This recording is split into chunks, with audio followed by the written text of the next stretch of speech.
Hello, everybody, and welcome to the next episode of BattleChads. It's been a bit of a while, and as you can tell, Luis is not here with us right now. So I've had, you're becoming right. So Will, you're becoming a bit of like the secondary co-host now at this point. I am. I'm a regular at this point. I never say no, and you ask me, and I can't turn you down, Josh. I just can't turn you down. I know. I wish other people were like that, but But yeah, so welcome to this next episode of BattleChads. It's been a bit of a time since the previous episode because we've been on a trip. Only a little one. Only a little trip, and Luis is currently, as we speak, either at Lille right now or he's on his way to Lille to battle in the RC for Pioneer.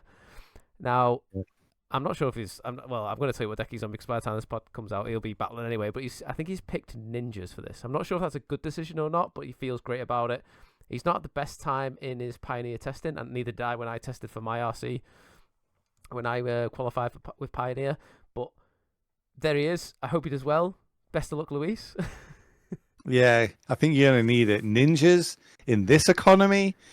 I think Frank just posted there's been 5 regional championships so far, basically around the world. Obviously, Europe is the next one. Yeah. And he's posted all the data so far collated from it. And let me see if I can get that up. I'm pretty sure it's Phoenix is number 1 by like a country mile. Mm-hmm. And then let me see let's just steal Frank's thing. Frank will be at the RC. Oh, I'm looking at Facebook. Frank will be at the RC doing all the data analyst stuff because, let's be honest, there's no one better than Frank to do it in the world. Mm-hmm. He's very good with the numbers and he's very good at the data. So here we go. Is it Phoenix is at basically 12%. Then Rakdos Prowess is at 10%. Slesnia Company at 7.5. Mono Black Demons at 7 and Rakdos Demons at 7. Where if you look at that data, if you just put both demons decks together, which are basically the same thing, a few cards separate between them, yes, they can have 2 different game plans, but that's 14%. So realistically, I'd say demons is probably the most played deck. At least it's got the new tools from some of the new sets that have come out. Yeah, and that tech was taken straight from sort of standard when we saw it was the Worlds. Javier won with the sort of demon sort of list. I know he had a little bit of a combo in there with it. But yeah, it's I don't know what the name of the demon card's called, but it's the rooms one, right? Like the room that lets you draw a card, lose 2 life. You have a demon, loses 2 life. Add that with things like Mutavolt. You're basically 3-4 mana, drawing an extra card every turn, doing a shock effect to your opponent, and Pioneer not being as a powerful format like some of the others that we tend to play. It's really hard to deal with, and no one's really found a great answer to it yet. Especially not in the hands of some of the world's best. Yeah, definitely. So, he's definitely got his work cut out for him. But I hope he does well. I hope he's found something. I know Luis does like to brew. He likes to tech. So hopefully he's found something that can compete. Unholy Annex. There you go. I knew it was something. I've literally got the card in front of me. But yeah, Unholy Annex is the card we were talking about then. Sweet. So, Will, we just came back from, I would say it was the trip of a lifetime. Honestly, it was definitely a very memorable trip for multiple different things. Yeah, but there was a lot of magic to be had over it. That was the main point of the trip was magic. Yeah, if it ended up being the main point of the trip, so we see. But yeah, there was a lot of magic that happened and a lot of good results for me and you. Yes. So we basically split the trip up into 3 parts. We had the Maggicon Vegas for the first weekend. Then we had a blur in the middle in Texas somewhere. Yep. We had meat. We had a lot of meat in Texas. We had a lot of meat, quite a lot of alcohol. And, there was some beverages that were consumed. There was some beverages consumed. Little Halloween hoedown in Dallas, and then and then we went to Ohio to play or attempt to qualify for the Apex Invitational, which we both did. Yeah, we did.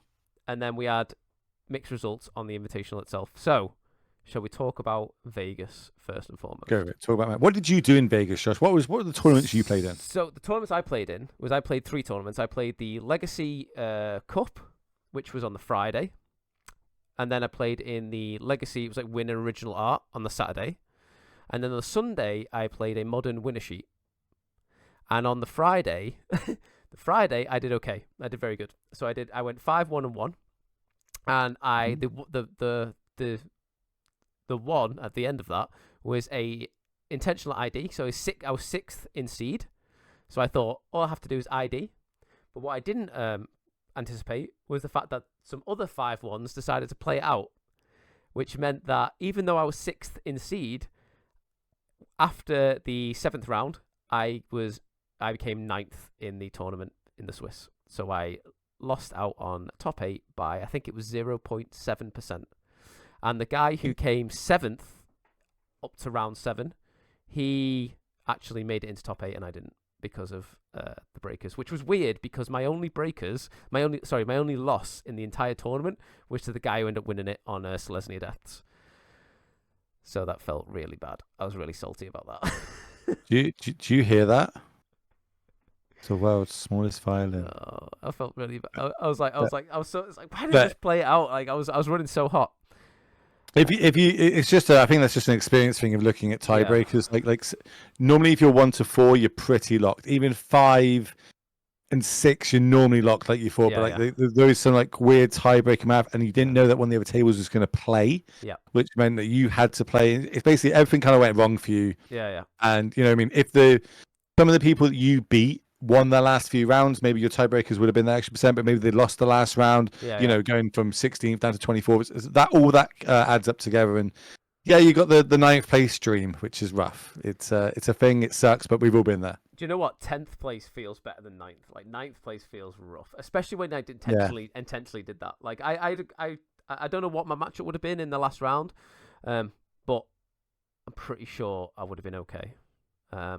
But we don't know. I played the reanimated deck, the blue-black reanimated deck, but I played Valgavoth as my 3rd monster, which felt really good in that tournament. I ran it back. I made 1 or 2 slight changes for the Saturday tournament, and I played Valgavoth again, and I went 4-3. I missed out on any prizes, but Valgavoth didn't actually feel good in that one because people were aware of the tech and then started to play more permanents in the Swords to Plowshares deck, and it didn't feel that great, so I cut it eventually from my list. But didn't go that great on the Saturday. Still had a good time. And then the Sunday, I played basically an F&M. I think you played that as well. You did play that as well. I played basically an F&M. That as well. And I ended up winning I went 3-0. I got a round 1 bye, and then I went 2-0, 2-0. Winning a sheet with Demir Murktide. Now, I will say, there was my last game, so I was against Goryo's Vengeance. I think I was sat next to you, actually. Yeah, we were sat next to each other that one, yeah. And the guy, I pinned him on the mirror, so I didn't have much in ways of counter spells in my hand, but I had good hand, I had removal. So he was on the play, so he played land, pass, I played land, pass. He played a frog, it resolved, I failed to push a frog. In response, he discarded a Gristlebrand, and I was like, oh, that's what he's on. I untapped, had no counter magic, so I just played my own frog, pass turn. He then Goryo's Vengeance, his Gristlebrand out. He attacked me for 7. He drew 14 cards. He then Solituded my frog. He only had a basic plains out, and then like other lands that weren't basics. He pass turned. I untapped, played the Harbinger of the Seas, and then I just proceeded to win the game. I told you that card wins so many games out of the blue because we've got it ingrained in our heads that we can just lightning bolt, and then it turns out it's an island is not the correct mana type to cast the card lightning bolt. Yeah, I believe actually after that match you looked at his hand and you said he had nothing but black spells. He said, he just had all black spells. You just locked him out of the game because like Harbinger, you just don't expect it. It hasn't. It's almost like we've all got too much pride to accept that that's a card that we now need to play around, and we're very greedy in our formats. You know, I mean, we don't want to be using basics, and sometimes you just get them. Obviously, you also had to dodge the Ephemerate, which is the big one, right? Like 14 cards deep, not seeing an Ephemerate, pretty rough. I was going to scoop as soon as I saw the Ephemerate. I was saying in my head, I was like, I'm going to scoop, but if not, I've got Harbinger. That's my game plan, and ended up getting me there. And then game 2, they always go for the double Goryo's Vengeance plan.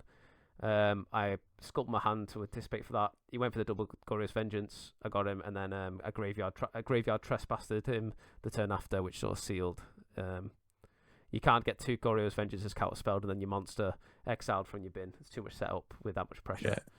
So yeah, they really need they need like a backup plan in that deck. Really, like it really is all in. And graveyard hate's so easy to come by, especially in modern. Like it used to be the whole grief. You used to have a grief package. You can have a menace creature, turn it sideways, and yeah, now that that's gone in, people say the deck's better. I don't know. Grief was pretty good deck. Grief was pretty good, yeah. Yeah, it's pretty good card. Ephemerate Grief was pretty good, but yeah, got them in the end. Especially with the graveyard hate going around, just as you mentioned about the graveyard hate sort of packages with Oculus being the new hotness now in Modern. Graveyard hate's probably at an all-time high right now. But yeah, it was nice. I got the sheet. I traded it for a Badlands, and then I traded the Badlands for a Tundra, so I came back with some jewels. So Will, you did very well, Magiccon. Well, I did all right. I did better than I thought I was going to. I had, I set up for the 100K, the GP on the Friday. I had a Modern event on the Saturday and a Modern event on the Sunday. I had to skip the Modern event on the Saturday because I was able to make day 2 of the 100K with a 6-1-1 record. Yeah. I only have myself to blame for that draw because I'm stupid and didn't read my cards. But I could have been 7-1, which would have been an even nicer record. And then my dad had like a blue-white enchantment deck that just had like basically all the cards you needed. Like he had some of the bottom rares, some of the really great uncommons, some of the commons. It was a really good deck. The more I look at it, I'm like, well, that deck actually was really, really good. I'll take that like every time I could if I was doing a sealed tournament. Day 2 draft. What was your draw? Like, what was the thing behind your draw then? Is it just you didn't know a card did something? So, I had a 5. My opponent's at 8. I've got a 3/3 flyer and a 5/5 flyer, and they've got one card in hand. That's ETB does 4 damage to target creature. Mm-hmm. They can't hit my flyer for the. Oh, maybe they're at 5 actually. Basically, they had to deal with the 5 powered creature, and they played this creature, did 4 damage to it, and I was like, okay. I was like, sure, resolves. And you got no more cards in hand. I was looking at the board and I was like, are they just playing like spells for the hell of it? And they had the rune out that said, whatever damage I take. Oh no, it had a rune that says, whenever at the end of their turn I take a point of damage, and the creature that did the 4 damage, if they've got delirium, any damage dealt to me from a non-combat source basically can be redirected to any target. So they pinged me for 1, and that extra 1 hit it on the 5. Where I had a removal spell in hand, I could have killed the 4/4 creature, so that ability wouldn't have worked. Yeah. And I would have had the 5/5 flyer to finish him. But yeah, It is what it is. Realistically, I think the way the rules are in Magic right now, I could have been like a bit lame. So as I'm not a big rule monger, but like I think at that point it wasn't too far gone. And I hadn't really agreed to too much that I could have asked the judge to said I this trigger I didn't understand how it works, or I could have tried to get a rewind to that point, and then I could have responded to it. But my opponent was sound, really nice guy. It was my fault. I hold my hands up to it. I could have done something. I didn't. That's my fault for not doing the format as well as I wanted to because it's limited and I'm not a huge limited player. But it worked out for how I need to. Then day 2 draft, it was all right. My deck was really good if I could get 4 lands. Yeah. But other than after that, it was really rough. So I was lacking a lot of 2-drops. Maybe I don't think I could have took many more 2-drops. That was the problem. I think someone else was definitely in my colors. I went for like a red-green aggressive deck. I had a green. Black deck, I think. Green-blue deck, maybe? No, it's green-blue deck. Yeah, I think it was blue. I saw blue cards because I went. Yeah. Because your first round was against Mengu. I'm about to say, yeah, then I played against Mengu and had the tweet of the weekend, which I'm still getting likes on now. Because, me and Mengu were in the same pod, giving each other a little bit of shit back and forth anyway. Yeah. Because, as you do, mates do. And then it turns out I was playing against him round 1. And game 1, I absolutely destroy him. Game 2, he absolutely destroys me. Our decks just do our thing. And then game 3, I only see 2 land and proceed to cry. But it's always fun playing against some of the world's best. One of my good mates from Europe. So there's no hard feelings. It was great. I ended up 1-2ing that draft, which sucks because I think my deck was at least a 2-1er. But yeah, I understand the 2-drops. Then the second draft, that went a lot better for me. Why did I even draft that one? It was like a white-red aggressive deck, I think, like a really hyper-aggressive deck with enchantments. And I was able to get a 2-1 on that. Just narrowly lost out to a deck with, I think they had like 4 rares in it, and like they got a lot of, I think they were the only white draft at the table, and it was just a great deck, and I was like, cool. So yeah, like I lost to Jarvis Yu day one. That was my first legit loss, but again, I had a bit of mana issues in one of those games. I think my deck was a lot better overall, but he's just a better player. And then same with Mengu. But it was fun. It was good. I cashed. I got I think 47th. I think out of 900 or 1,000, whatever it was. Got myself $400. So I'll take it. Yeah, take that. Didn't get to play anything else on Saturday because it was too late, and we had loads of I was doing some things for Daybreak Games out there as well. Yeah. And then Sunday we played the winner sheet with you, but I lost the last round because I played a mirror and my opponent went first, and they had the one ring and I didn't, and that's how Paris mirrors go. Paris energy mirrors, not Paris. Energy mirrors go. Play the best deck, do the best things. They beat me. Is what it is. Crack on. But it's fun. It's really good weekend. Got to see so many people, which is that's like the highlight, right? Yeah, the highlight. I would say before we move on to the sort of social aspect of it, my round 2 in that tournament, the winner sheet one, I was against a really salty guy who was complaining about Boros. Like, I'm against Boros all the time. I hate it. Boros this, Boros that. I can't stand it. And then round 1, he reveals Gigantha, plays Guide of Souls, whatever that card's called. I'm like, so he basically just like joined him as like a tilt join, and then I ended up 2-0ing him with Oculus. And he was like, I was on that deck and I kept losing. I was like, happened. Maybe it's not a deck. He just stormed off, mate. Like, I was like, I had really good opponents all through the weekend. The only one I did have like a bit of a touchy one was that winner sheet. That just seemed to. It was a really salty tournament. That, I mean, it was basically a really expensive FNM. That's what it was. It was a 3-round FNM, but if you won it, you got a really cool prize. And yeah, I gave it to some little kid was in the queue, and I was like, hey, what are you trying to get? And he said this, and I went, hey mate, have these ticks. Let's keep the little kids playing. Like, get good.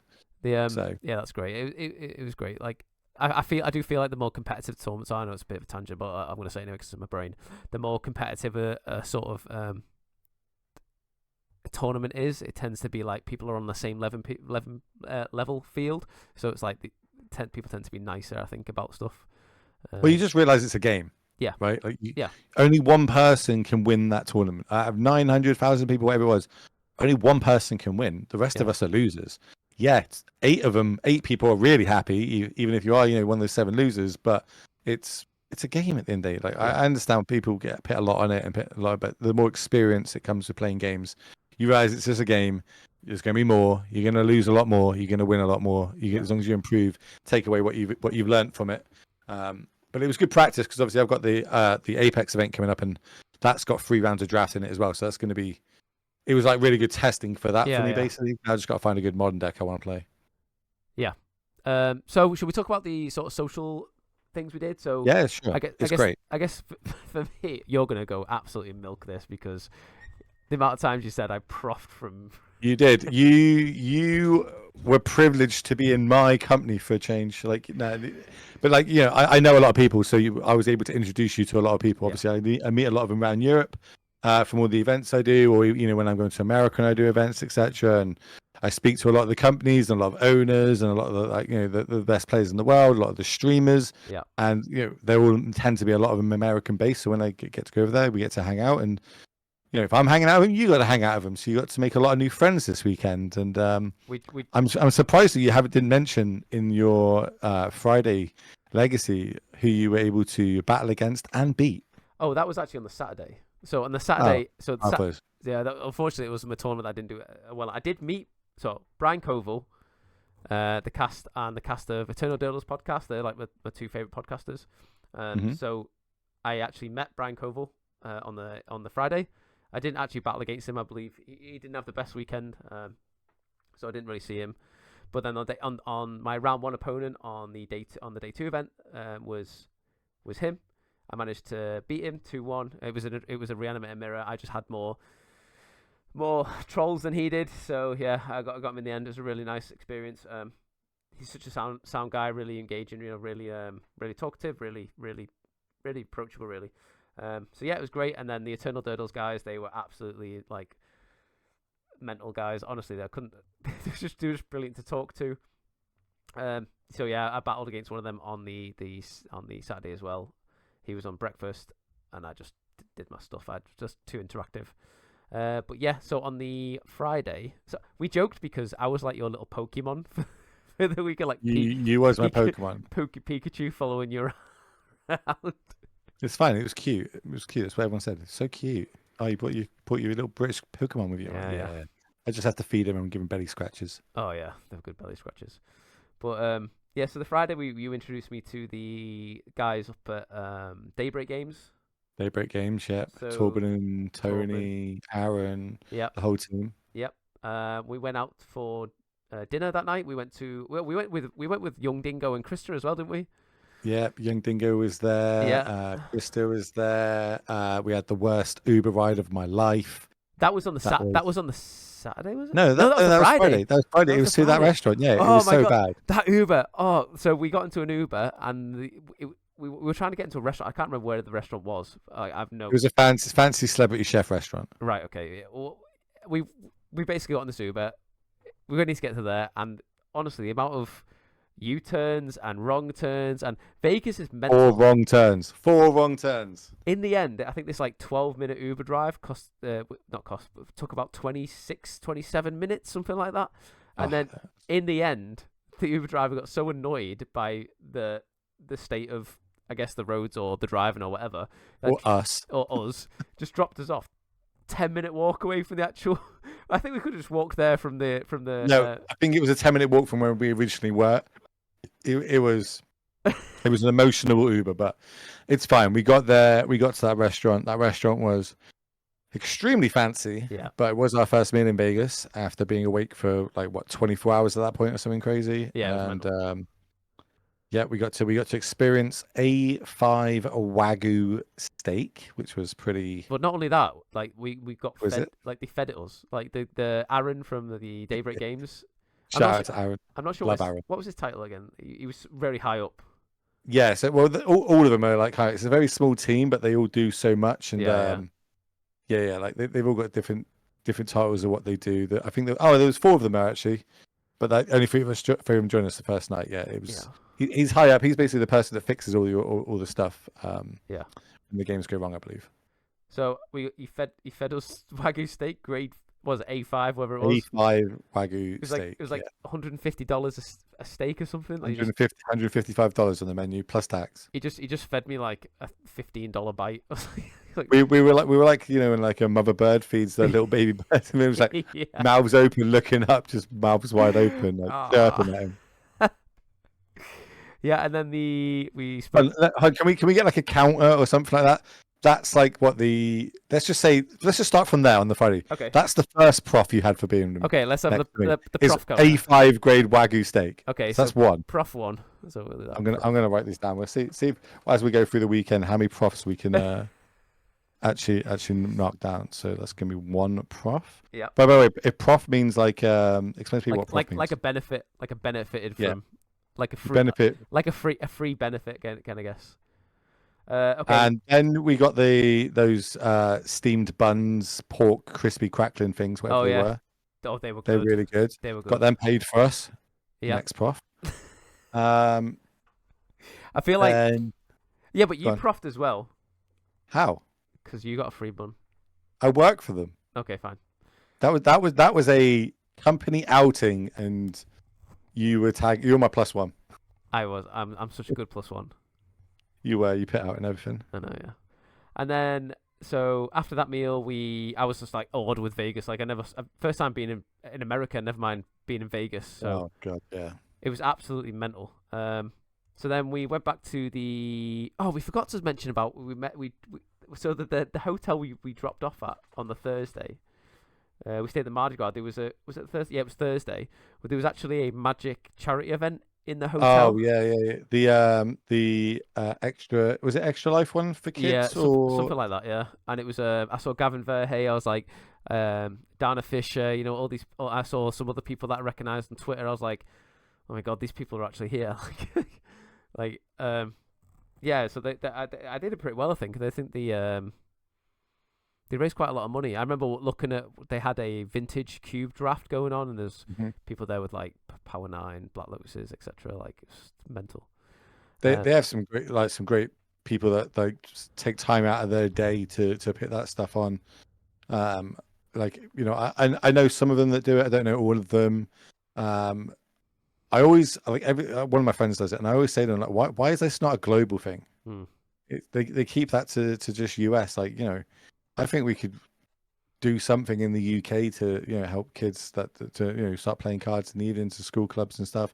I know Philippa wants to go do some stuff like that in Portugal. Like, there's loads of people that are willing to do it. Just I don't know why we're not allowed to roll it out. I think I think foundations will help. I mean, we'll talk about foundations in this pod, but I think the foundations will help that sort of thing. So instead of giving like a bunch of random unplayable cards to kids, like here's a pile of bulk, you're actually going to have some structure for them to learn to play now. So you could donate like foundation, beginner kits, etc. But we'll talk about that later on. So Saturday, after our Saturday events, we went and we had another meal. This was the Korean...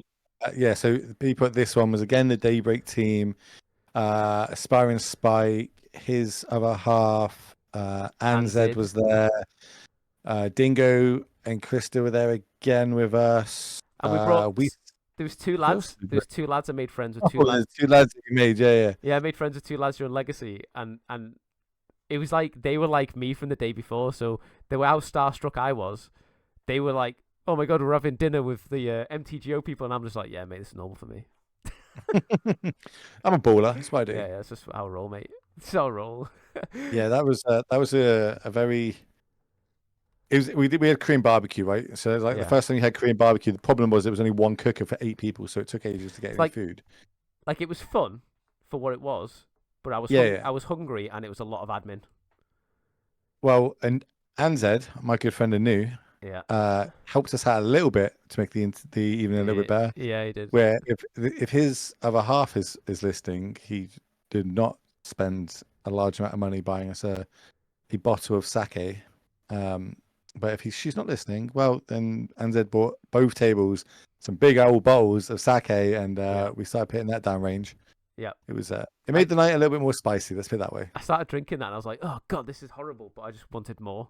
There was something Moorish about it. Like it was like, I don't want to drink this. It tastes horrible, but then it's kind of nice afterwards. Let's drink some more. Yeah. And I had that other, but I still don't know what that stuff is. I bought it was like flavored. I think I had like a strawberry flavored vodka thing. When you bought that, I thought it was like a Recorder or something. And then when I tasted it, it was like fortified wine. Like that's so strong because it came out looking like a Recorder, like, you know, cider that you just down. It was like $15-$16 a bottle. I was like, that's ridiculous.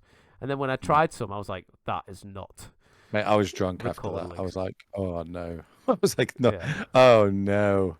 But it was fun. It was a good night out. You know, and we got our ice creams. Then we gathered left back with those lads, which was awesome. Did we go to we went to the casino that night?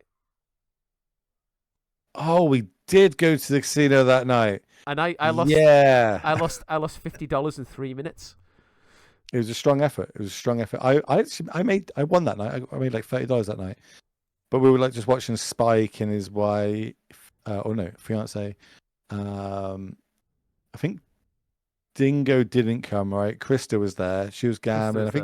I just remember seeing Krista, Spike, and Anzed on a poker table. Or no, blackjack table. Blackjack, yeah.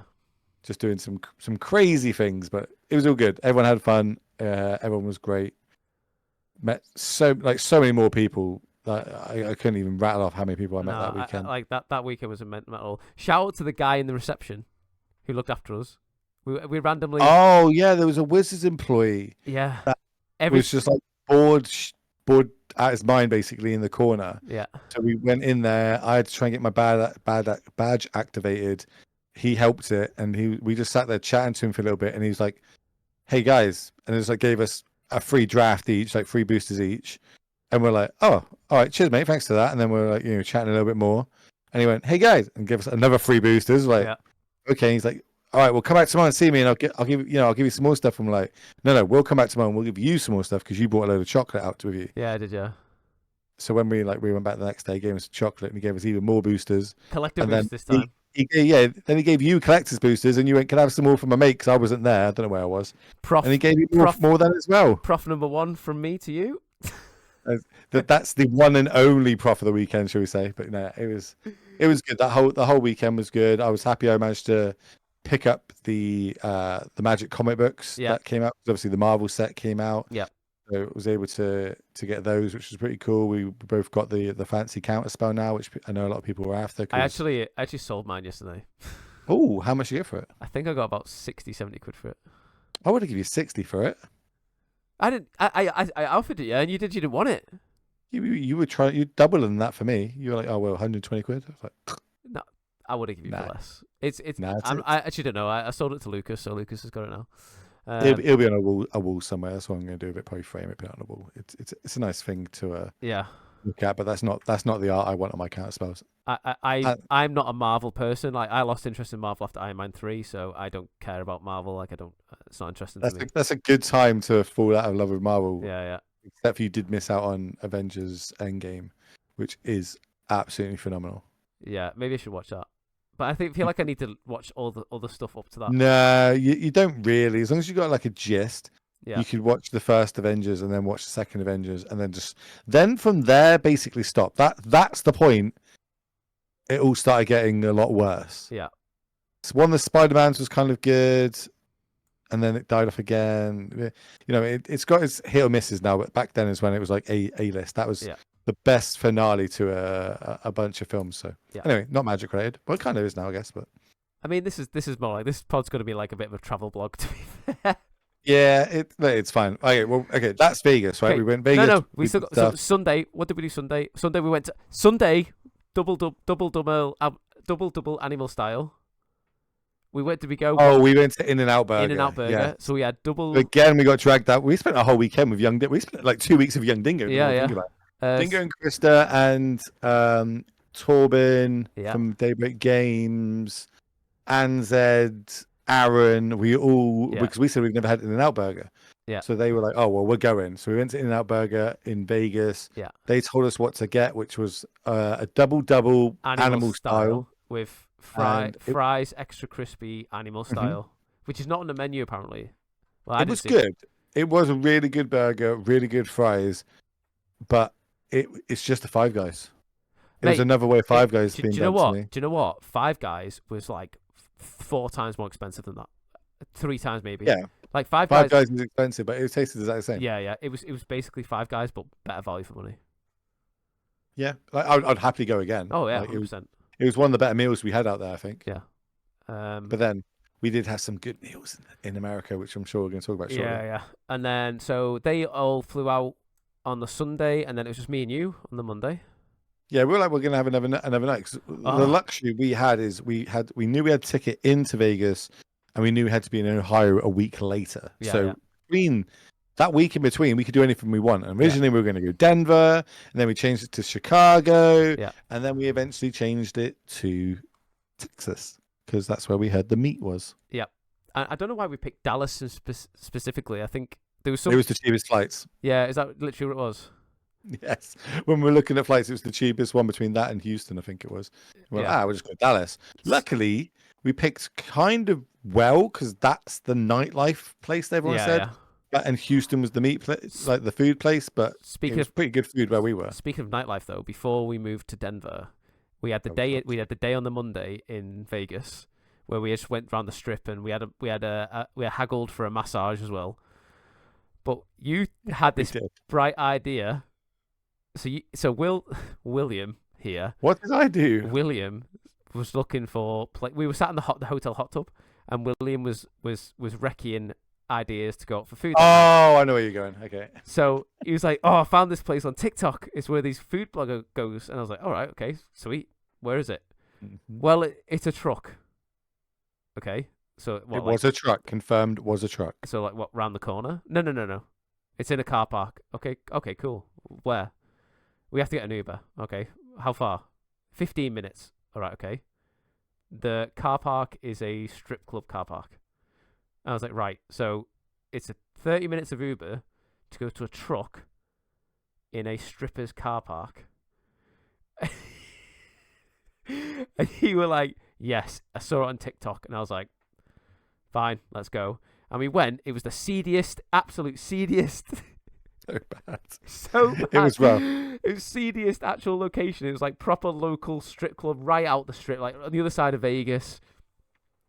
And like Jen thought we might actually die here. Like, however, It was pretty rough, mate. Sure. It was pretty rough. And then, Yeah, and then we had the food.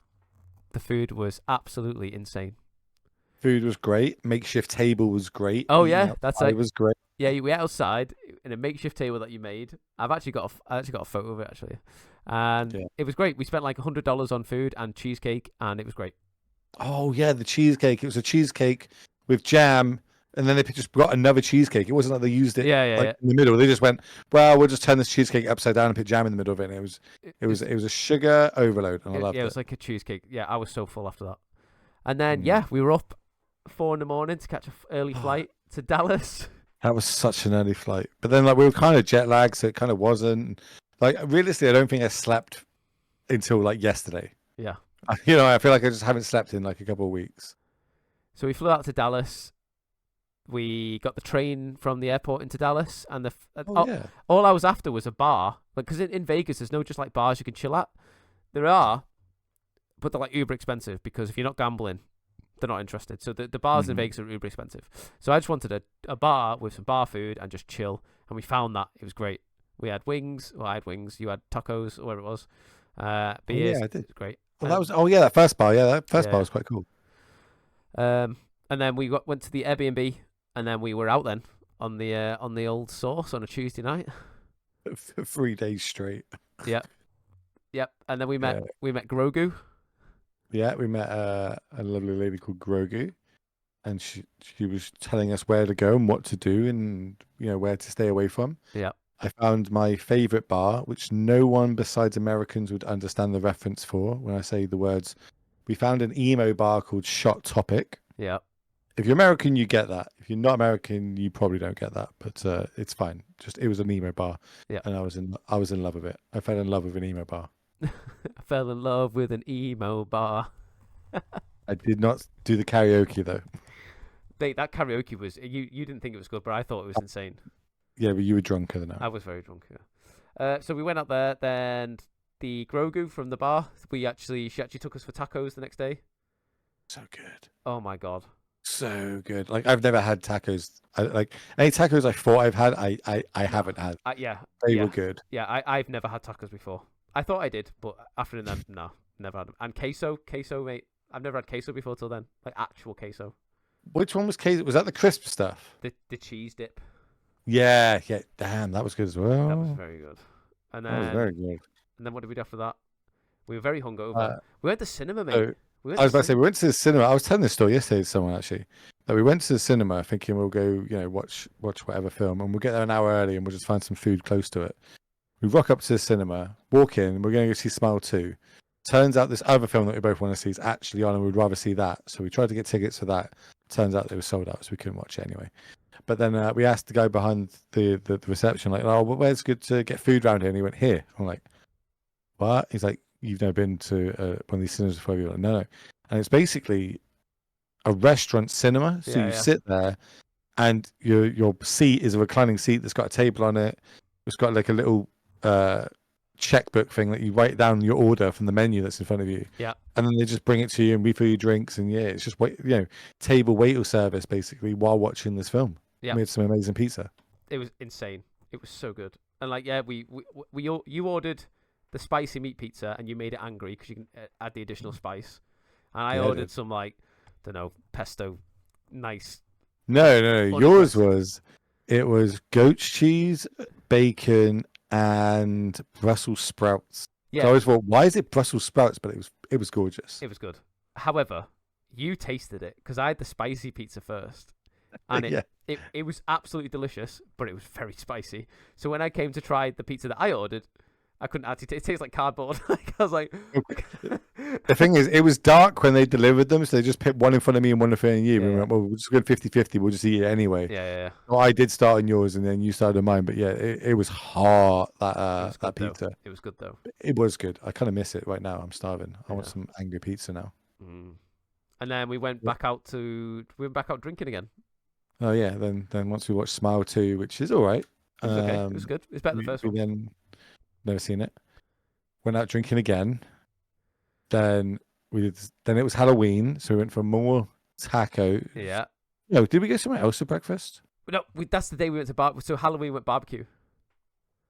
Oh yeah, we went and had Texas barbecue. The main reason we actually went to Texas, went there. You got a dino rib, which was the size of my actual rib, maybe bigger. Yeah. And I got a pound of brisket. Yeah. And it was phenomenal. It was everything I wanted it to be. Yeah. Everything I wanted it to be. And then after that, we went to the Halloween shop to buy costumes. Yeah, we did. What did you dress as, Josh? I went as a fruity pirate. And a fruity pirate? And not because I intended that. It's just because people assumed that because I just looked a bit fruity. You definitely a fruity pirate, which was it's fine. It was great. You know, you had a blast. I did. I mean, the amount of times people came up to us and asked if we were a couple, and I was just like, yes, of course we are. Can't blame him. Can't blame him. Of course we are. And then I went as a Squid Games contestant. I wore the tracksuit that they wear. So I was really comfy all night, basically. Like, I was like, yeah, this is great. I get to go out in trackies and no one's going to cause a fuss. And my favorite, well, not my favorite thing for that, one of my favorite things that night is someone was dressed as one of the guards from Squid Games in a bar. Yeah. And as we were walking past, I saw them. I just stood there looking at them, pointing. And then they finally clocked me and they were like, hey, what are you doing out of the contention or the detention facility or something? And I was like, it was fun. Good laugh. My actual favorite part of that was walking in and seeing you ironing that Halloween costume.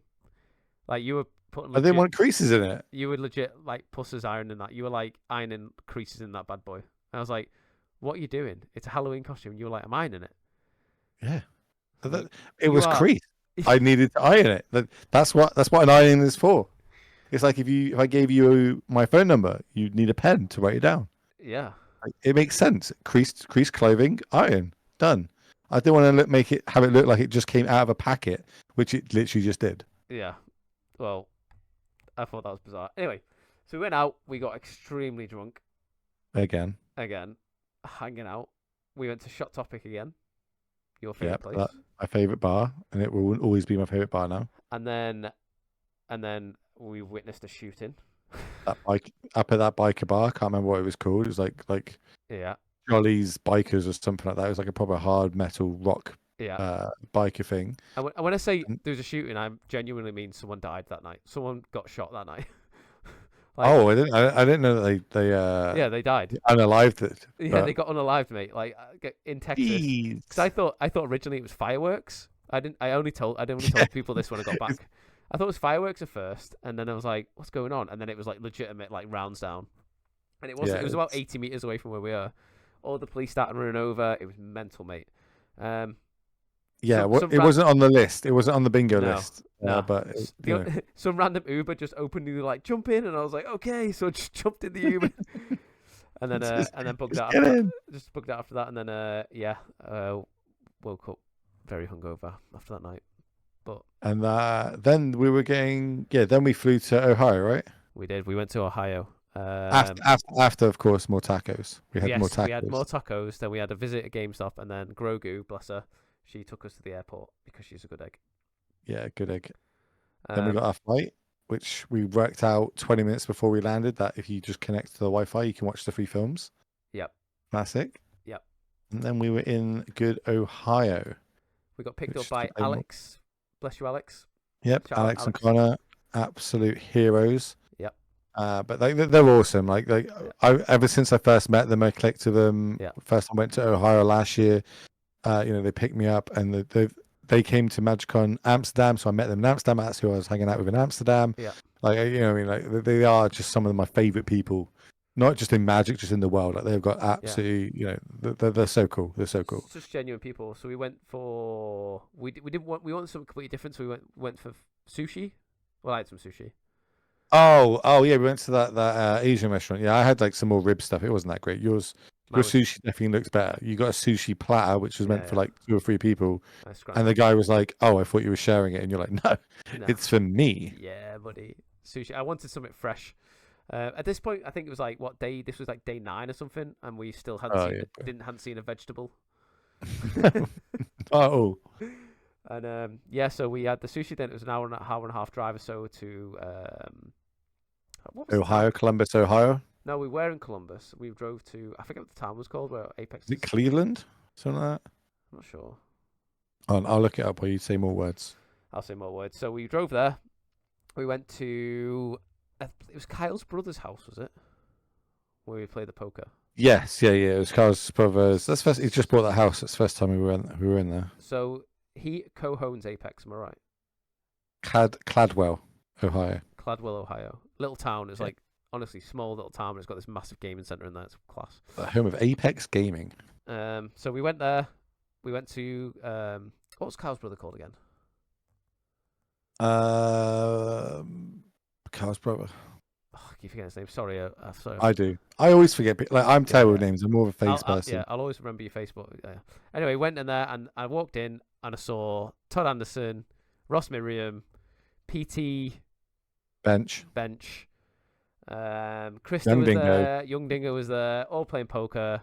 I'm like, wow, this is like I watch these people when I'm in the gym on the watt bike. You know what I mean? Like I watch Apex Gaming and 90s MTG, are two of my YouTube channels that I watch when I'm just doing something mundane like on a bike or something.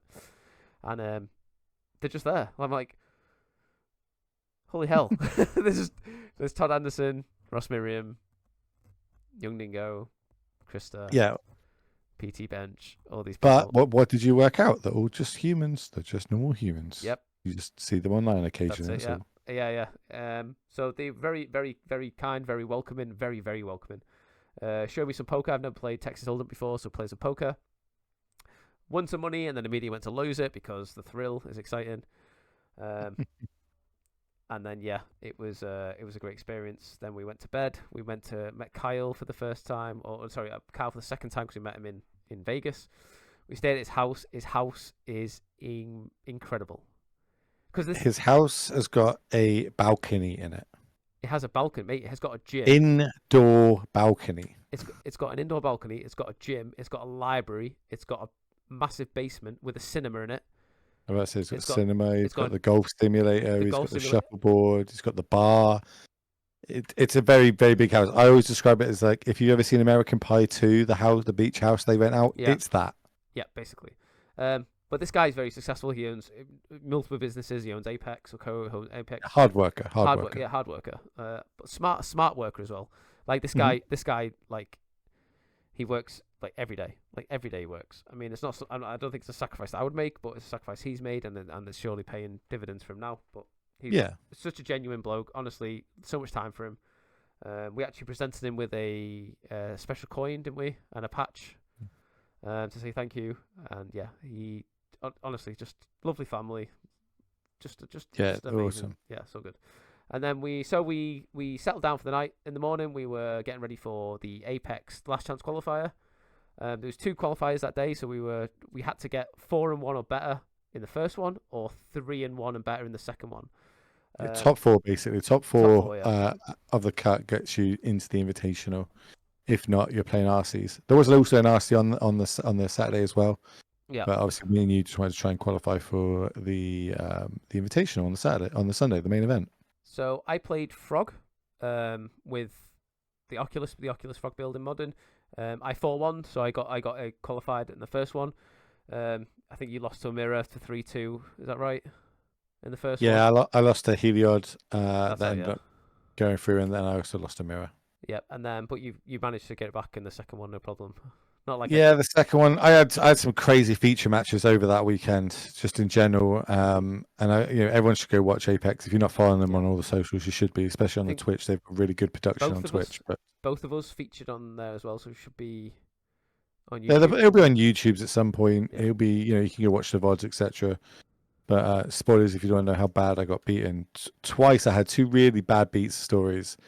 One was I was on the draw, so my Tron opponent was on the play, and they turned 2 Emerald me. Wait, how? So they went turn 1 Labyrinth, discarder, 7-drop, play a relic. Turn 2, play the Labyrinth, exile a card, 7 more. That's the 7 mana they needed. The 5 mana they need through the breach Emrakul. So it's like they basically only have 8 cards after they've drawn for the second turn, and 7 of them were the perfects to be able to turn 2 Emrakul me. Brilliant. And I went turn 1 Ragavan thinking I was like, yeah, this is going to be great. Nope. hit me. I already shocked myself down to 17. Then they hit me for 15. I was like, oh no. oh golly. What they didn't know is I actually kept to one lander as well. I was like, oh, I'm in trouble here. Brilliant. But it's fine. That was a bad beat one, and the other ones, because we both obviously made the invitational, which was 8 rounds or 7 rounds? 7 rounds. It was 7 Cuts rounds. top Yeah. 8. 7 rounds, cut top 8, 80 players, $20,000 on the line.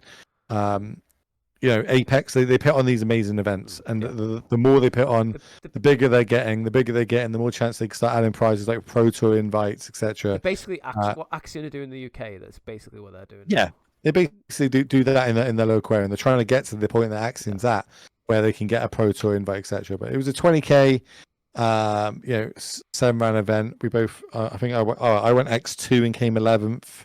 You went X4. I didn't do very good. I went 3 and 4. I had some.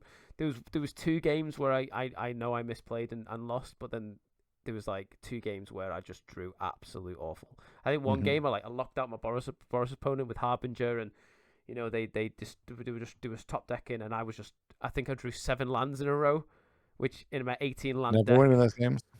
And then yeah, that's what put me off about that deck is the low land count. Like, because I almost played that in the second last chance qualifier, right? Until Todd was just like, "What are you doing? Just play the best deck." Yeah, but to be fair, like my record with that deck over the entirety of that trip was 10 and 5, and that 4 of those losses were the Apex Invitational, where I just better players, mate. It's better players at Apex. That's why. Well, I did. Killers. My winning in on the LCQ was the guy who came second in the Invitational. There was a lot of amulet. Yeah, top 4 was 3 amulet, 1 frog tide. Yeah.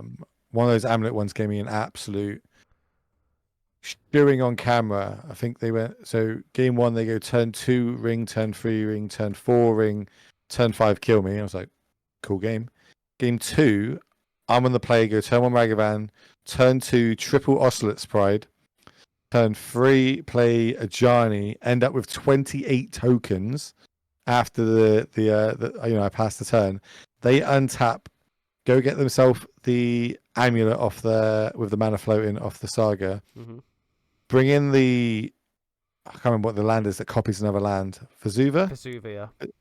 Copy my red source, untap it, play a fire spout and sweep the board. I was like, not again, not on camera, not again. And then luckily for me, because I also had I think like 28 treasure tokens or something at that point. Yeah. I ripped a Blood Moon, slammed the Blood Moon, got me there. And then game 3, they just won on turn 2. I was like, well, this game's great. But they ended up top 8, and so shout out to them. Shout out to everybody that did. And one thing that people don't know, I don't know if it was on coverage because I haven't watched any of it back yet, but everyone wants competitive Magic to keep being a thing, and the only way that's going to do it is with the younger. You know what I mean? Like people like me and you, we've got jobs, right? We're old. Yeah. We're old now. We are gone. We're washed up. Yeah. But we can do this as a luxury. But young players, traveling costs money, accommodation costs money, decks cost money.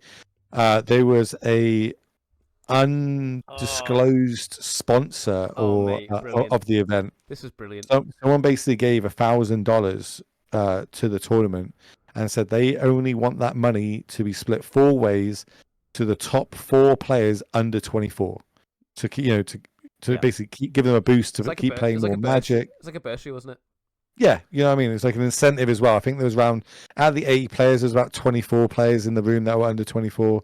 And I actually think a couple of them were in the top 8. I think like there was 4 under 24s in the top 8. So, showing that they were doing it. And they were able to walk away with an extra $250 as well. So shout out to whoever that was. I don't know who that was that threw the extra money in. I probably could find out, but I like the idea of just anonymous doing it. Yeah. And it just shows that the amount of faith that people have on those tournaments, because that's going to be a yearly thing now. Yeah. Like every year, every invitational, they're going to be putting that up for the younger generation coming through, younger competitive generation coming through. And I really want to go back next year because it'll be 3 years in a row for me. I really want to go back next year, but that's probably not going to happen. Nah, it will happen. Positive mental thinking. You have to speak. You have to speak to my family then. I'll speak to him. I'll give you a written permission slip. Okay. Like Josh cannot go to work or life for the next 7 days because he will be in Ohio, Cadwell. Yeah. But it was good. It was a great trip. 2 weekends full on of Magic. We both did had success in that. I think I won like $300 plus a load of ticks and packs and collector's boosters and stuff like that, which was awesome. Mate. We got drunk again every night out there. We wasn't planning to drink in Ohio, but turns out when someone owns the bar, we promised ourselves, please, Will. And no then, shots. And then the people there's a bar in Apex, and they were like, "Hey, have these baby beers," and they were doing shots of these, like, they're almost like baby Guinnesses, but like the American versions, and it was basically QC with cream on top. They were good. They were good. They were good, like, look at little baby beers, and they were just. They came in the next day on Sunday. They was like, "Where's all the booze gone?" And we were like, "I don't know." You invited us here. They learned the hard way about inviting Royal Marines to boozy events. Yeah. So the night before we left, I was like, a bit sad, but we did go back to Kyle's. We had a little social. I was playing Legacy all night with Dingo and Krista. Like, it was great. Like, and then I was like, it's just a great experience, mate. Like, it was good. It was a very good, once in a lifetime trip, as you said. That it's not often, especially at our age with our commitments, that you can just take a 10, 11 days, whatever it was, fly to a random country, go to 3 different states, across 3 different time zones, playing 2 different Magic tournament and organizers, multiple tournaments in each, have success in all of them, and then meet loads of people that you look up to, peers, meet a load of friends, make a load of more new friends. It was literally the best bit of the trip was the gathering. The Magic was also great, but the gathering bit was like it's always been my favorite, and that is the main reason that I do what I do. Like that is the reason. It should be called Gathering the Magic or something like that, because the gathering always comes first for me. Like, ever since the more I play this game, I realised the gathering comes first. Like, it's so immense, and like just hanging out with people that've got the same interests as you, that if fun that you spoke to. This is the big one, because I speak to a lot of these people like weekly basis, sometimes daily basis, sometimes hourly basis if they're on one of my shows, and just being able to go there and have that face to face is it's so nice. That's the first. I've been working for Daybreak for almost 2 years, and that's the first time I met the team. You know what I mean? Like face to face. It was so cool. It's one of them as well, like, because like David said, "Oh, we're gonna come to UK." I was like, "Sound, you can. I've got a spare attic. Come stay." Yeah. You're in those sort of like relationships that are like are more than the game. Like genuine friends. Oh yeah. So I was speaking this about Kyle. Like I was saying, like a lot of things in life I feel is very transactional, and I hate that. Like I hate the fact that like because I was on about maybe we should promote the podcast when we're over there. Do this, do that, and I'm like. Genuinely, I just don't want to go to someone, meet them, and be like, "Hey, you should come on our podcast." Even though, shout out to Dingo, no. I did say that to you, but it was a different relationship. I think. You embarrassed me. But it was like it came up in conversation. I wasn't that wasn't my goal. My goal was to basically be like, I just want to meet people. I want to have experiences. That's what it is. I mean, you build those foundations. You build people that people want to speak to you. They want to talk to you. They want to message you. You know what I mean? Otherwise, other than that, you're just a random person on the internet, right? So I do feel like I'm genuinely interested in people, and I think people genuinely interest me. And I feel like once you actually start talking to someone, and Magic is almost the icebreaker. It's almost the fat polar bear in the way. Like, we're here because of Magic. However, like, you're speaking to people about everything else, but when you're actually talking to them, do you know what I mean? Like, you were talking loads of Legacy the whole time, and you found Legacy enthusiasts that you were with. Those 2 guys that we were with, that were awesome, giving us lifts around and come and have food with us, and they were having a world. And they're like, "Oh, that's Dingo. Oh, that's Spike," and it's like, "Yeah, that's Will Hall. Hey, that's what." But like, they had an amazing time. We had an amazing time. That's literally what it's all about. Do you know what we forgot to talk about? I just realised we had a tour of the back of Worlds during Vegas. Oh yeah, but that's nothing special. Yeah, it was mental. Like they have like they have like a whole truck they just drive in, and the whole setup is just there. They just plug a truck into the cameras, and then it's mental. It was so mental. So that's Mark. So Mark is, I think he's like one of the world's leading like production crew people. Like he organizes so many events around the world, from the Magiccon, like Pro Tours, the Worlds, to Star Wars Celebration, which is one of the world's biggest events. He does all the PAX events around America, Australia, etc.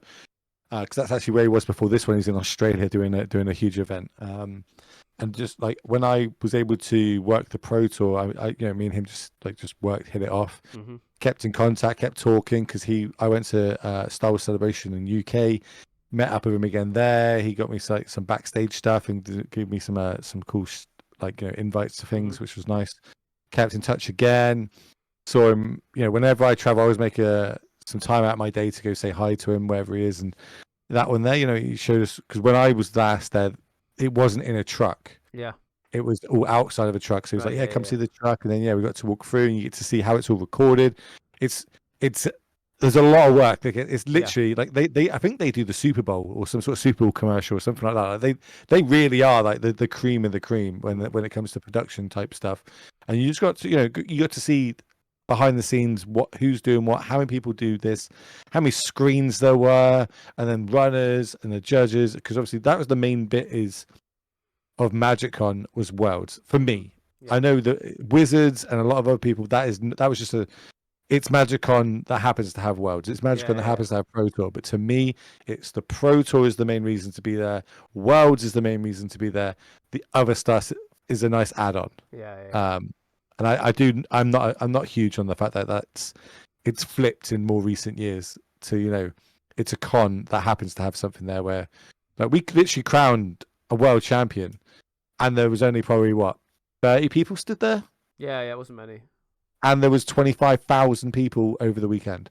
Yeah, it's almost like Magic is like it's almost moving away from like.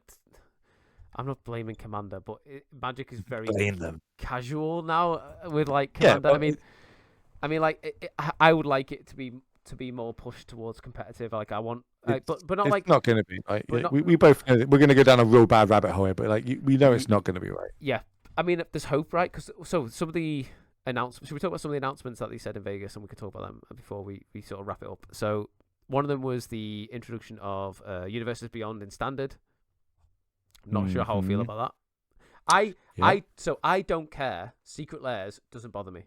If you get a funny art version of like a SpongeBob version of, I don't know, Dress Down or something, like whatever, don't care. Like if you want to pimp your deck out, there's nothing stopping you from doing that. I don't care. If I can play the normal Magic card version of that card, fine. Like that, like actual looks like a Magic card from Magic lore, I'm okay with that. I don't care. If you want to spend your money on bling, go for it. What I don't like, or what I'm very uncomfortable with, is things like, because they did announce SpongeBob as one of the Universe Beyond sets. I don't know if that's a secret lair though, or if that's even stand legal. Like it's, bear in mind, we didn't actually see the announcements. We were too busy playing. It's very secondhand, and I haven't really read into it too much at the minute because I'm kind of, we've just got back. I'm not even got a good sleep pattern yet. I need to sort my sleep pattern out, and then I'll start getting into the weeds of where is Magic going in direction. Things I know is obviously, as you said, there's the secret lair. There's now standard sets every 2 months or something, which is it's intense. I don't know how I feel about that either. Well, I do know how I feel about it. I don't like it, but it's what it is. Yeah, I think just to finish the point, I think the Universe Beyond stuff, I'm not sure if I like it in standard. It might work. I feel like Lord of the Rings worked. I feel like it worked, whatever. So we'll see about that. I'm not sure about it. I'm on the air of not liking it. Yeah, the 2-month standard set every 2 months is wild. It's pushing, like, a lot of people that I've spoke to. It's pushing them out. Yeah. Like, standard is meant to be this, like, the format that you join to start being competitive. Okay, like that's the one. And Wizards are pushing a lot behind it. They put a lot of it, like MC behind it. That is going to be the set. There's now, like this foundation set, 5 years. It's never going to rotate. Some cards every 5 years. So you can invest in it. It's safe. Yeah, sure. But then a set every 2 months. What if there's a key card every 2 months that I need to get? Yeah. That's, let's say, 25 to 30 quid a card. So I now need to spend 120 quid a month or every 2 months to make my deck a viable deck. The card pool, it's going to get massive. The card pool's going to be massive. Oh, it's probably going to be bigger than what it was just before the last rotation, which was over 300 cards, the biggest it's ever been in standard.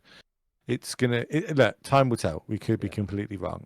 I just don't like that it's clearly a cash grab. Yeah. Like say what it is. It's just a cash grab at this point. Yeah, because for locally for us, like the formats that people are pushing are things like Pauper and 1v1 Commander, which is cool and all. It's cool to engage the community, but like, do I want to be spending time doing that? Like when I could, like what's that going to get you? Like, I actually want to qualify for stuff now. Like I've got that book now. Like, what am I qualifying for? What, Pauper Nationals in the UK? Like, it's cool. It's really cool. Like, it's a really cool idea. Like, I'm all for it. Like, the format's super sweet. Like, 1v1 Commander looks class. But, like, what's my incentive to do that? Like, I really want Standard to be a thing. Like, it's been years since, like, it's been 2018 since I was properly invested in Standard. Like, I really want Standard to be a thing. I've got a new hope with some of the product they're bringing out. So, the Foundation starter kits. Like, I think that looks really good to introduce new players. But then you get a new player, and then you're told in 2 months there's going to be new cards, and there's the whole Standard. It'll be like a mini rotation because the cards are going to be powerful and decks are going to be basically. This was always the problem with Standard back in the day as well, right? Every 3-4 months, whatever it was, new set comes out, old decks aren't viable, new decks and everything. Got to buy a bunch more of new cards. Yeah, it was always like that in Magic. It is always going to be like that, but it's a hard sell. It's a hard sell for a small community, like, because obviously yes, it's the fact that it's meant to get people into Magic, and it's like, is it, or should we invest in the people we've already got? Do you think the people are going to stay that you've already got, and they're going to get new people this way? And more like, can they afford it? Is the other one with every 2 months for content creators? I know get your violins out for the content creators, but I think I've once in the last year, 18 months, have we not had back to back spoilers? Yeah. It feels like we're always in a spoiler season. I'm just like, I can barely keep up, and I've got a good job. People that aren't fortunate enough as me, or can't really justify spending all this money on little pieces of cardboard. It's rough going. Yeah. And if you miss a card, for example, like a lot of people slept on Oculus. I bought Oculuses straight away as soon as I saw it.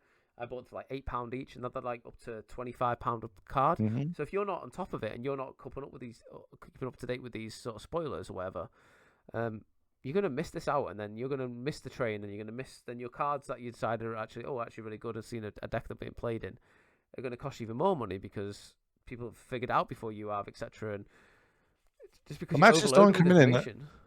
A lot of people tend to like black when they first start, right? Like, I get to kill things and skulls and stuff. They're great. And I'll be like, oh yeah, cool. So you need to pick up this card, Shield Dread. Oh yeah, what's it? It's £50. Yeah. For one. And you need 4. You probably don't need 4. You probably need 2 or 3. Why is this standard mythics? You know what I mean? Like, why is it? And people are like, oh, £50 for one card. Mate, I bought a Pokemon deck the other week for £50. A whole tier 1 Pokemon deck for £50. It's weird that it's not weird. It's just different economies. Magic, how good is the card? How valuable is the card? Or the rarity. Yeah, that's how the value is. Yeah. Pokemon, how sought after is the card? Basically, is it Charizard? Is it the fancy foil? Blah blah blah blah. That's where the value is. It's not how playable it is. It's a different market for sure. But my point is that. But then Lorcana's kind of got a mix of the both. Lorcana is it a valuable card? Is it a playable card? It's all crazy, but different TCGs, different swings and roundabouts. I just think that Magic is from the ones I've tried, Magic is the best. It's because of things by far. Because of things. It's the stack. The stack is just makes the game so interesting to me. It's by far the best and most complicated game, and that's half the reason why it's hard to get into and get new players. I genuinely think that Magic, I genuinely think has a really low floor. You can learn how to play a mono white deck very easily, but the ceiling is so incredibly high, which is what keeps people in. So you can be like, I'm going to play this really low to the ground mono white aggro deck, all the way to the fact that I'm going to cast. I listened to a podcast today on Eternal Journals, funnily enough. We spoke on them before. Of not Killer Bee, of Tony Casponi on Storm decks in Legacy, and you go all the way up to playing Storm in Legacy, for example. And it's mental. The ceiling, the ceiling is mental because of the stack, and it's very unique to a lot of games. I know we spoke to who do we speak to in Apex? About what? About the new Penguin game.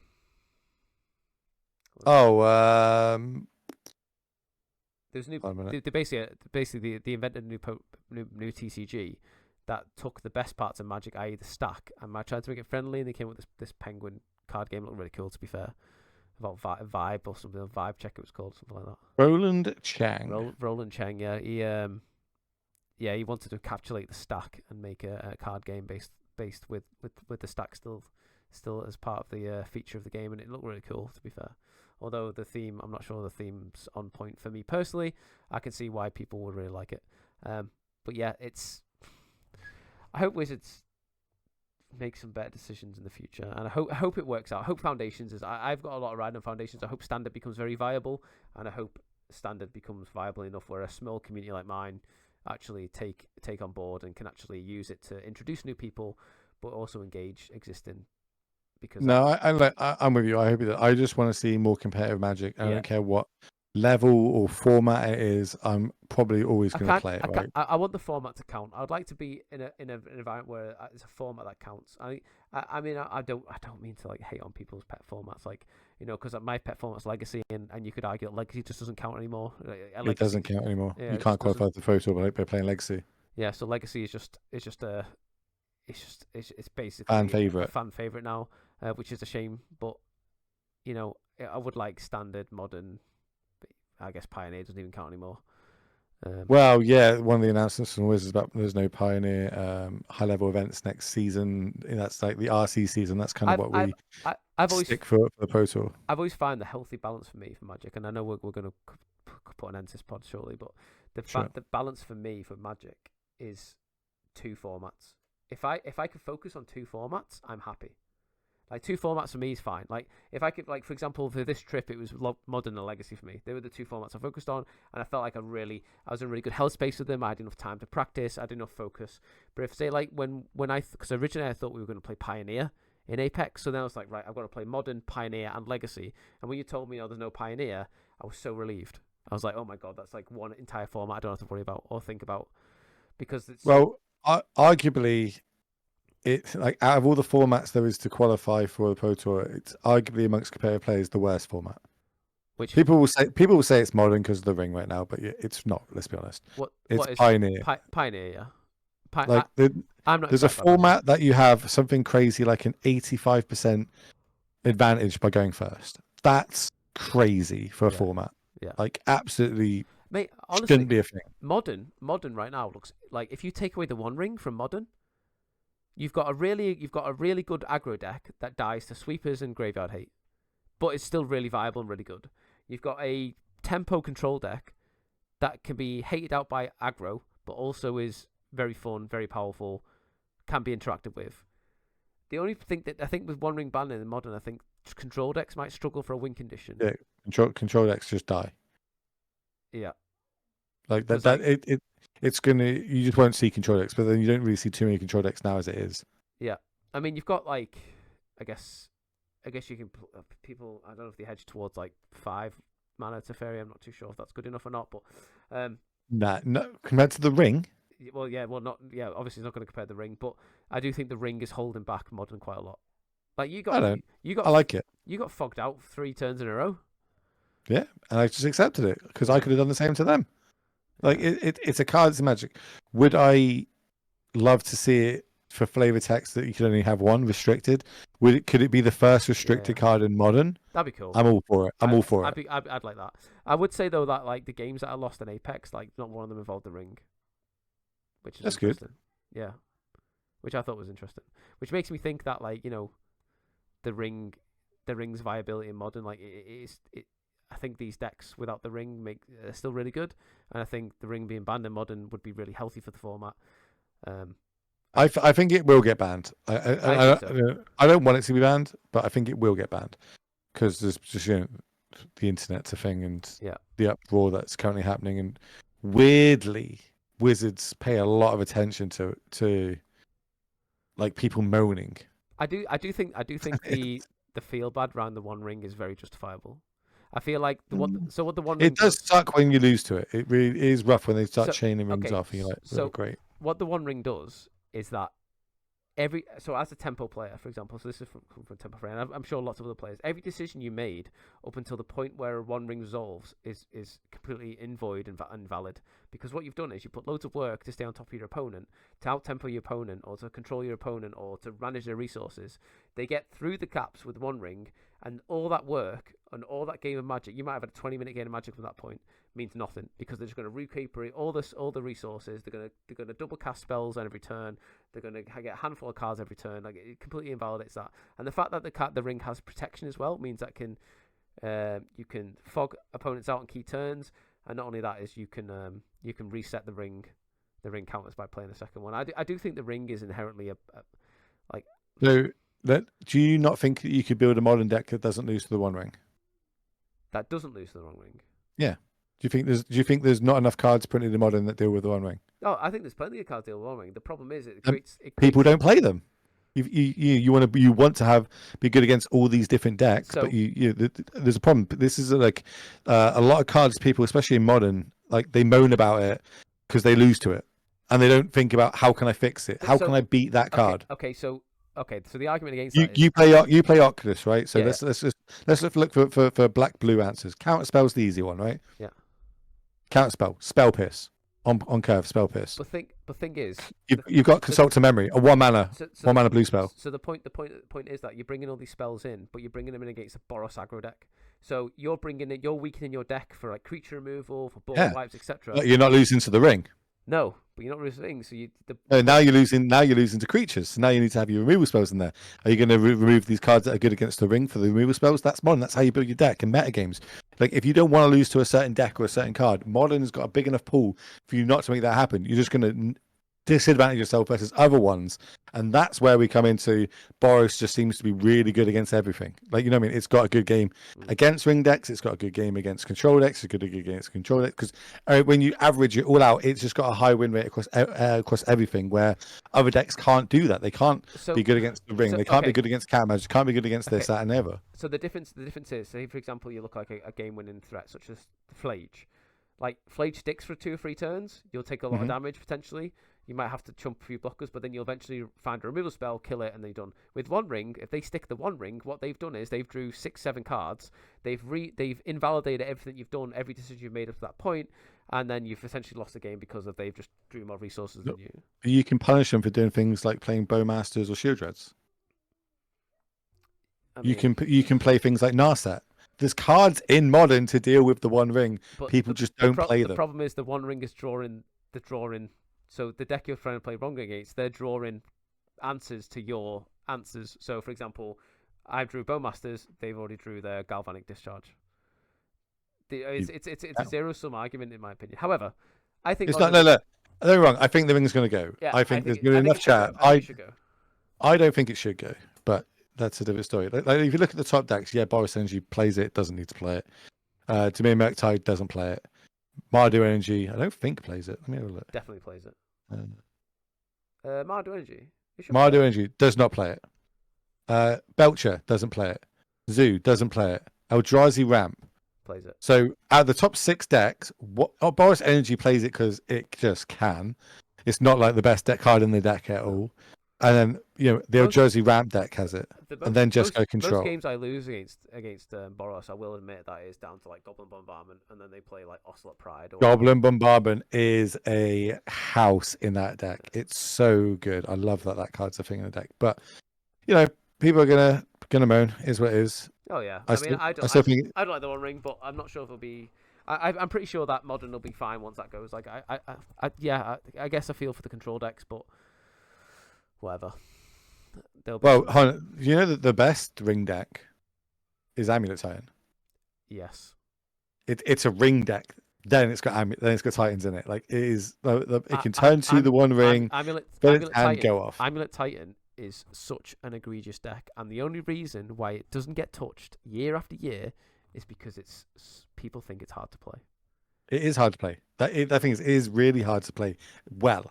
It's easy when you get the turn 1 Amulet, turn 2 Amulet. That's easy. There is a lot of micro decisions. Like for example, I saw a play on Apex where, they played a bounce land, bounced the Besage back to their own hand, and then killed the opponent's There's a Saga, little canny plays like that, or for example, tutoring for a Sky Turtle and then bouncing the opponent's threat or whatever. Yeah. Like, there's loads of little decisions like that. But the deck rewards. The deck doesn't punish for the amount of power it has. For example, the tutor effect, what's it called? The Nature's Summoner's Pact. Yeah. Like the fact you can miss the trigger, like that card is just egregious. That's I like. So I was telling you this or someone else when we were at Apex once a year when the bands like we know there's a band announcement coming up. I always do a tweet about it. I think Summoners Pack should do it, or like Summoners Pack dodged another ban, just so I can go. Someone will screenshot that and put me in the Titan Discord going, "Who hurt Will?" Like I honestly, I think that card it just makes things too consistent, and they took away the downsides of it. I mean, every green broken spell that is a tutor. Every deck. It was in Neo form. It was in Nardu. It's now in Titan. It's always been in Titan, to be honest. But it's always been really, really good in Titan to find that one extra threat that you need, or to chain off either that key combo piece. And you can play just a few one-offs for it. It makes your sideboard a lot better. And there used to be the downside that if you drew that card before paying for the pact, you lost the game. That's not a thing anymore. So yeah, I would like to see that card go. Avil cards in Modern. I'd much rather that went over the ring, but then I'm probably the only person in the world that says that. So I the fact that there's some decks that I'd like to play, and then I refuse to buy the One Ring because I'm pretty convinced it's going to get banned, and it's like 75. Oh, it's definitely getting banned. I would actually pick them up if they got cheap after the ban. I would pick them up to play in Legacy. I'd like to pick them up for Legacy. I know we're going back to Middle Earth at some point. Yeah. And I wonder if there's a lawyer issue here on banning the ring. Time will tell. I don't think there is. I think Wizards have got full control of it, but it probably doesn't look good if they go back to whichever company owns Lord of the Rings, Amazon, I don't know whoever it is, and go, so that One Ring card, the thing that sold all those packs, the thing that Post Malone's got, that's not legal. We had to ban it in one of our formats. Might not help in the negotiations. I don't know. I don't work for Wizards, but I mean, you have the expensive Lord of the Ring. I do. I also do have the poster art Justine Jones one signed by her. Yes, but they look beautiful. They can go on that wall there behind me, along with my. I don't suspect they'll lose value much. To be fair, that's my. I got a complete set of the dwarf, elf, and humans One Rings there as well. You can't really see them on the camera, but that's a nice little collection. It took me a while to get. Nice. But yeah, that's basically everything that happened in Vegas and a little bit of what's going on. And hopefully by the time you hear this, we're going to have, some winners of the European RC, and you can talk about that in your next podcast. Yes. Good luck, Luis. And Will, thank you for coming on, and thank you for taking me. No problem. I couldn't think of a better person to go on that trip with, honestly. Oh yeah, it was sick. It was sick. Same time next year. Just make sure you tell your other half.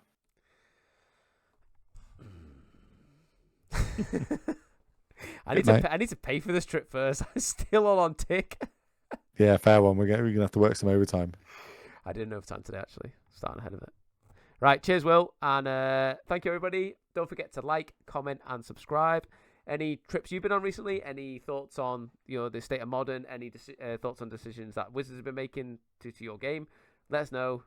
Engage with us, and yeah, I'll catch you next time. Hopefully, with a successful Luis. Fingers crossed. Good night, everyone. Bye.